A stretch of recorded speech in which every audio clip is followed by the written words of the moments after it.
In 2001, a 35-year-old hacker from London, Gary McKinnon, launched an attack that would go down in history as one of the most audacious cybercrimes ever.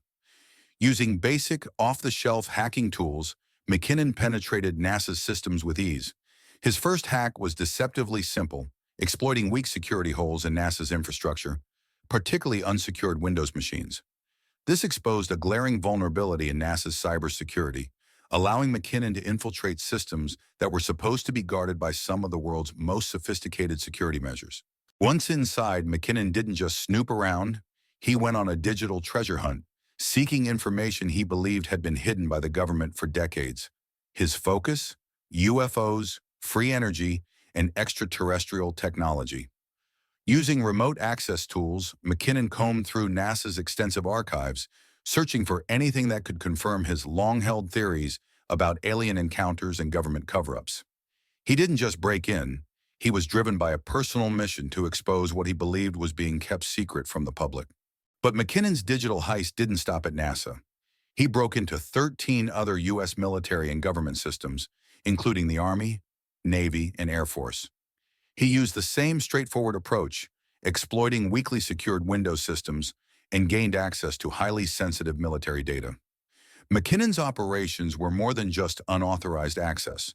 They were a calculated effort to probe the heart of U.S. defense systems. He viewed these systems as holding critical information that could confirm the existence of extraterrestrial life, and he was determined to find it. McKinnon's tool of choice was a simple yet effective program called Remotely Anywhere. This software allowed him to access and control systems without being physically present at the target location. By using these remote tools, McKinnon was able to bypass physical security, including locked doors and biometric scanners. His ability to manipulate these high-security systems from his computer in London without being caught was a testament to how vulnerable even the most guarded military installations were at the time. McKinnon wasn't just hacking for fun. He had a clear, obsessive goal: to uncover proof of UFOs and alien technology. His digital search was driven by his deep belief in extraterrestrial life and his conviction that the U.S. government was hiding evidence of contact with otherworldly beings. He spent hours, often days, scrolling through thousands of military documents, hoping to find any shred of proof. His obsession with the idea that humanity was being kept in the dark pushed him further into the depths of these secure systems. McKinnon's cybercrime wasn't just a few harmless clicks. It was a full-scale operation that left a lasting impact. His hacking caused an estimated $700,000 worth of damage to NASA's systems. The U.S. military systems he infiltrated suffered severe disruption. Entire networks were crippled, and sensitive military data was exposed.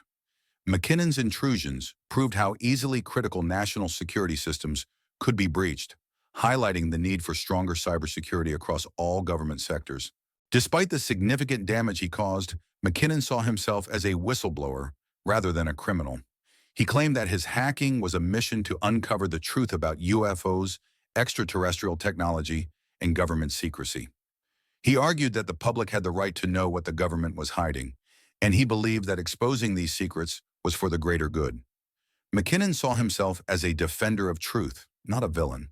Despite being aware of the damage he caused, McKinnon continued his digital assault with little regard for the consequences. His hacking methods were undeniably reckless. McKinnon's actions were fueled not only by his obsession with uncovering government secrets, but also by his defiant attitude toward authority. He did not fear getting caught. His sense of invincibility, combined with his lack of regard for the laws he was breaking, drove him to escalate his attacks further, making his crimes even more audacious. It wasn't long before McKinnon's actions were detected. Despite his best efforts to cover his tracks, investigators at NASA and the U.S. military began to notice signs of unusual activity in their systems. Logs of unauthorized access attempts began to surface. As the magnitude of the breaches became apparent, cybersecurity teams realized they were dealing with a hacker who had managed to infiltrate the deepest, most classified sections of their networks. Their first step was to track down the hacker, but McKinnon's use of proxy servers and encryption made this a difficult task. As the investigation into McKinnon intensified, U.S. authorities moved to have him extradited to face charges in the United States. However, the British government was initially reluctant to comply. This sparked a fierce legal battle. McKinnon's supporters argued that extraditing him would be a violation of his human rights, citing his severe medical conditions, including Asperger's syndrome and depression. They also raised concerns about the fairness of the U.S. legal system and the potential for McKinnon to face harsh treatment in an American prison. The UK was caught in a moral and legal dilemma, unsure of whether to honor the U.S. request or protect one of its citizens. As the case gained media attention, McKinnon became an infamous figure. The media painted him as both a hacker and a whistleblower, a man caught between two worlds, one that saw him as a dangerous criminal and the other that viewed him as a hero exposing government secrets.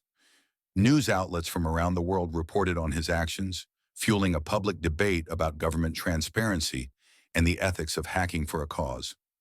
The case turned into a global spectacle, with millions of people following the twists and turns of McKinnon's legal battle. In the U.S., McKinnon was hit with a series of serious charges, including unauthorized access to government systems, computer fraud, and theft of sensitive data. The severity of the charges was overwhelming. He was accused of causing up to $700,000 in damage to U.S. military networks. The U.S. government argued that McKinnon's actions had jeopardized national security, putting lives at risk by exposing sensitive data. They painted him as a cyber terrorist who had undermined the security of the entire nation. The penalties for these crimes were steep, including a potential prison sentence of up to 70 years. The extradition process began in earnest, with McKinnon's legal team fighting tooth and nail to keep him in the UK. His defense team argued that McKinnon's hacking was not driven by malicious intent, but by a genuine desire to uncover the truth. They painted him as a man who had become obsessed with uncovering government secrets, but who was ultimately seeking to serve the greater good by exposing what he saw as a global conspiracy to hide the truth about UFOs. But the U.S. government was relentless, and the battle for McKinnon's future was far from over. As the case dragged on, McKinnon's health began to deteriorate. His diagnosis of Asperger's syndrome, a form of autism, and his ongoing battle with severe depression became central to the case. His supporters argued that extraditing McKinnon to the U.S. could be a death sentence due to his fragile mental state. The media coverage intensified, and public sympathy grew as the British public learned more about McKinnon's health struggles. It became clear that the case wasn't just about hacking. It was about the potential inhumanity of sending a mentally ill man to face a foreign legal system. As public pressure mounted, the British government faced increasing demands to halt McKinnon's extradition. Advocacy groups, human rights organizations, and even members of the UK Parliament rallied behind McKinnon, calling for a change in the law to prevent his extradition. The case became a symbol of the tension between the need for international cooperation in criminal justice and the rights of individuals, particularly those with mental health issues. With each passing day, the debate over his future became more heated, dividing public opinion. McKinnon's defense team tirelessly exploited legal loopholes, pushing back the extradition process as long as possible. They argued that sending him to the U.S. would violate his human rights and that the conditions he would face in an American prison would be inhumane. Delays continued as the legal battle stretched on for years, and McKinnon became a symbol of resistance against what many saw as the overreach of the U.S. legal system. Each delay brought new hope for McKinnon, but the fight for his freedom was far from over. Human rights groups became one of the most vocal proponents in the campaign to keep McKinnon in the UK. They argued that his mental health issues, combined with the threat of a lengthy prison sentence, were grounds to deny extradition. Groups such as Amnesty International and the UK Home Secretary expressed concern about the potential inhumanity of the U.S. prison system and the psychological toll it could take on McKinnon. His case raised important questions about the treatment of mentally ill defendants in the justice system and sparked debates about the morality of extraditing individuals with severe health conditions. The case reached a breaking point when, after years of legal wrangling, it seemed that McKinnon might finally be extradited. However, a dramatic turn of events came in 2012 when British Home Secretary Theresa May intervened, halting the extradition process. May announced that McKinnon's extradition would not go forward, citing his severe health conditions as the primary reason. This was seen as a major victory for McKinnon and his supporters, but it was also a sign that the case had exposed deep flaws in the international extradition process and the treatment of people with mental health issues in the legal system. In the aftermath of the decision, McKinnon was not only a free man, but also a symbol of the complex relationship between mental health and criminal justice. While he avoided extradition, he was not completely free of consequences. He faced years of legal battles and was still subjected to intense public scrutiny, but for many his case represented a victory against an overzealous legal system and a reminder of the importance of protecting individuals with mental health issues from undue harm. McKinnon's victory was not just about avoiding jail. It was about standing up for the rights of those who might otherwise be forgotten by the system. McKinnon's case did not just end with his personal victory. It ignited a wider debate about the United Kingdom's extradition laws. Critics of the system argued that the UK was too lenient in extraditing its citizens to face trial abroad, especially when mental health issues were involved. As a result of McKinnon's case, there were calls for a reform in the extradition treaty between the UK and the US.